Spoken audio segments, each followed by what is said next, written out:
बच्चन बाबूजी महाराज, तीसरा भाग।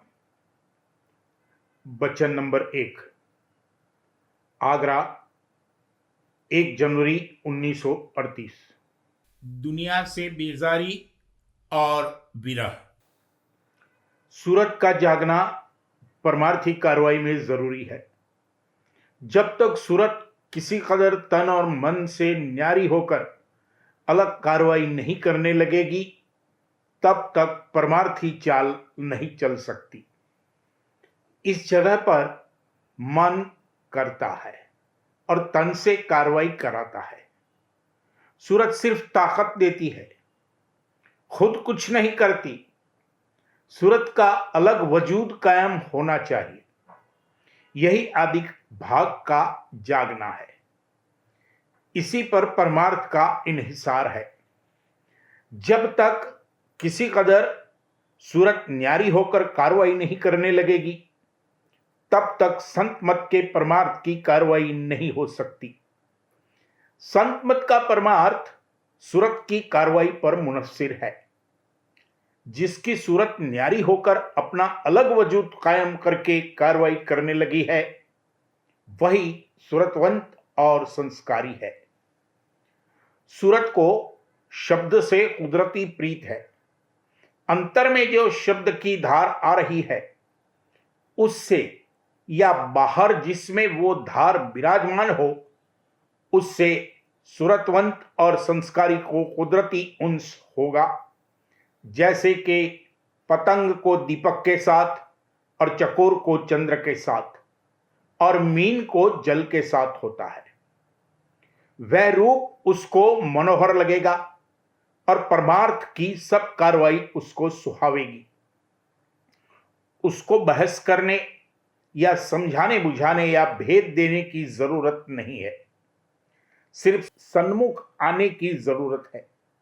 सन्मुख आते ही संस्कार और भाग जाग जाता है और परमार्थ की कार्रवाई शुरू हो जाती है। उसको दुनिया से आप ही आप हटाव होता है। दुनिया और दुनियादारों की सोहबत उसको नहीं सुहाती। दुनिया की कोई चीज ऐसी नहीं रह जाती जिसमें उसकी तबीयत का रुख जावे या उसमें वो जरा भी दिलचस्पी ले। सारा संसार उसको रूखा, फीका और सीठा मालूम होने लगता है। दुनिया का सब जरूरी कामकाज करता रहता है, मगर करने के बाद फिर अलग हो जाता है। इस वजह से संस्कारी और परमार्थियों पर दुनिया में चाहे कैसी मुसीबत, तकलीफ, दिक्कत और सख्ती की हालतें गुजरें, जैसे कि दुनियादारों पर गुजरती हैं, और चाहे उनसे कहीं ज्यादा सख्त मुसीबतें आवें, मगर दुनियादारों की तरह परमार्थियों पर कर्म नहीं चढ़ते। दुनियादारों का तो ये हाल है कि एक कर्म के भोग की कार्रवाई में 1000 नए कर्म चढ़ते हैं, और परमार्थियों के तो हर हालत में कर्म कटते ही हैं। ये सूरतवंत और संस्कारी जीवों का हाल है। इसमें बहुत से दर्जात हैं।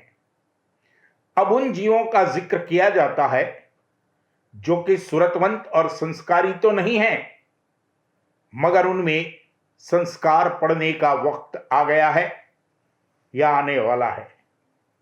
उनके लिए पहली सीढ़ी तो दुनिया से बेजार होना है। मौज से उन पर ऐसी हालतें गुजरा करती हैं कि वो दुनिया से बेजार हो जाएं और दुनिया के लोग जिनसे उनका संबंध और व्यवहार है, उनसे बेजार हो जाएं। ऐसे जीवों का ये हाल होता है कि बचपन से ही जब परमार्थ का नाम भी नहीं जानते, खुद ब खुद दुनिया से उनका चित्त उदास रहता है। सब काम करते हुए और दौड़ते भागते हुए मालूम पड़ते हैं। मसलन कोई तमाशा देखने के लिए बच्चों की तरह ही जोश और शौक से दौड़ते हैं, लेकिन बाद तमाशा देखने के फिर वही उदासी आ जाती है। बिना दुनिया से बेजार हुए परमार्थ में दाखिल नहीं हो सकता। दुनिया से बेजारी के बाद दूसरी सीढ़ी मालिक से मिलने की विरह और दर्द पैदा होना है। फरमाया है कि परमार्थ दर्दी का काम है, बेदर्दी का काम नहीं है। पहले तो दुनिया से बेजार हो और फिर चित्त में विरह और खटक पैदा होनी चाहिए कि कैसे मालिक मिले और कैसे उसकी भक्ति करूं। दिल में यह बात सालती रहनी चाहिए। संत मत में दाखिल हो जाने पर भी अगर ये खटक और साल नहीं रहेगी तो अंतर में चाल नहीं चल सकती, विरह और खटक से तरक्की होगी। जिस्म के अंदर चक्र बने हुए हैं और चक्रों से धारें निकलकर फैली हैं। मसलन छठे चक्र से 2 धारें दोनों आंखों में आई हैं। अंतर में चाल चलना यह है कि ये दोनों धारें छठे चक्र पर सिमटकर पहले एक हों, तब वहां से आगे चाल चल सकती है और घाट घाट पर मालिक के दर्शन मिल सकते हैं। अगर विरह नहीं होगी तो दोनों आंखों की दोनों धारें नहीं सिमटेगी, वे बदस्तूर दोनों आंखों में ही रहेंगी, यानी ये संसार में ही फैला रहेगा। इसलिए वास्ते इसके के संतमत का अभ्यास दुरुस्ती से बने और चाल चलती रहे। ये जरूरी है कि विरह अग्नि हमेशा बलती ही रहे, कभी बूझने न पावे।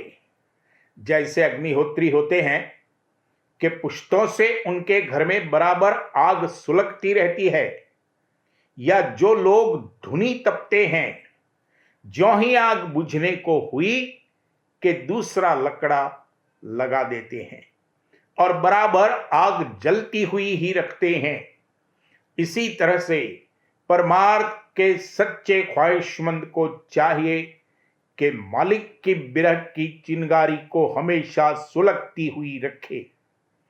प्रार्थना करनी चाहिए कि हे मालिक, ऐसी दया करो कि ये विरह अग्नि बुझने न पावे।